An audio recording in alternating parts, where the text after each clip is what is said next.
Okay, before we talk about AI and the amazing work you're doing, let me ask you ridiculously, we're both Russian.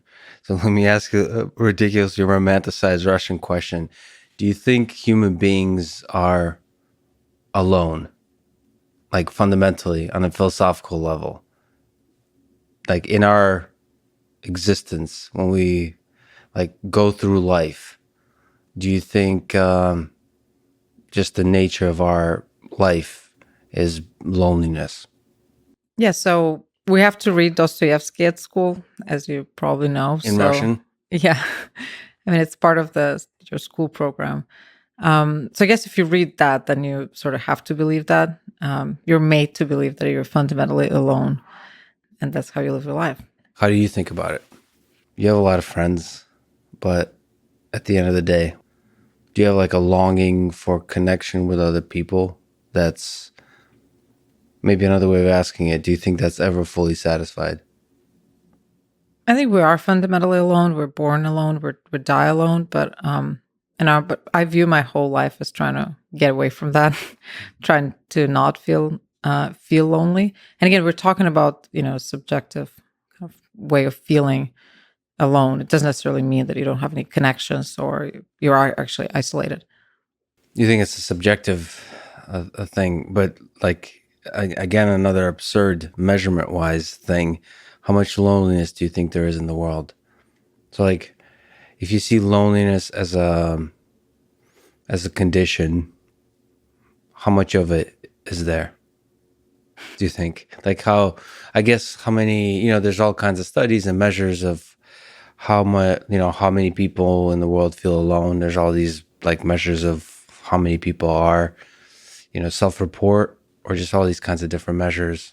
But in your own perspective, how big of a problem do you think it is, size-wise? Well, I'm actually fascinated by the topic of loneliness. I try to read about it as much as I can. What really And there, I think there's a paradox because loneliness is not a clinical disorder. It's not something that you can get your insurance to pay for if you're struggling with that.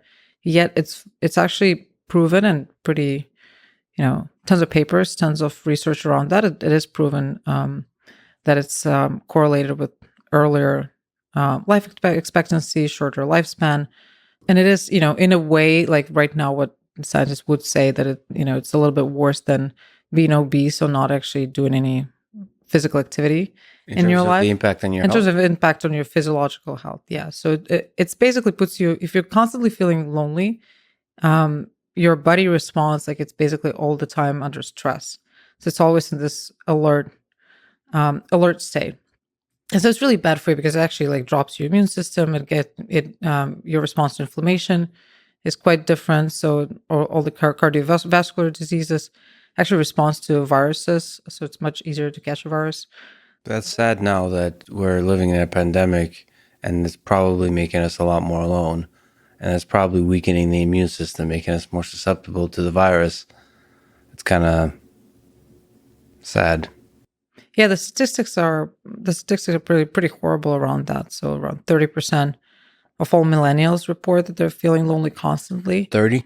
30%. And then it's much worse for Gen Z. And then 20% of millennials say that they feel lonely and they also don't have any close friends. And then I think 25 or so, and then 20% would say they don't even have acquaintances. And So that's the United States? that's in the United States. And I'm pretty sure that that's much worse everywhere else. Like in the UK, I mean, it was widely like tweeted and posted when they were talking about a minister of loneliness that they wanted to appoint because 4 out of 10 people in the UK feel lonely.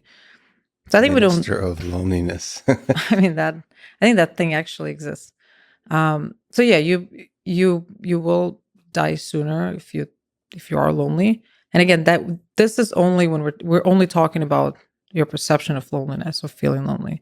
That is not objectively being fully socially isolated.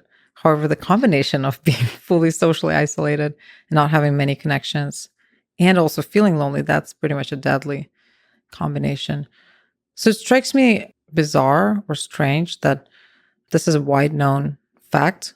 And then there's really no one working really on that because it's a subclinical, it's not clinical, it's not something that you can, well, tell your doctor and get a treatment or something. Yet it's killing us.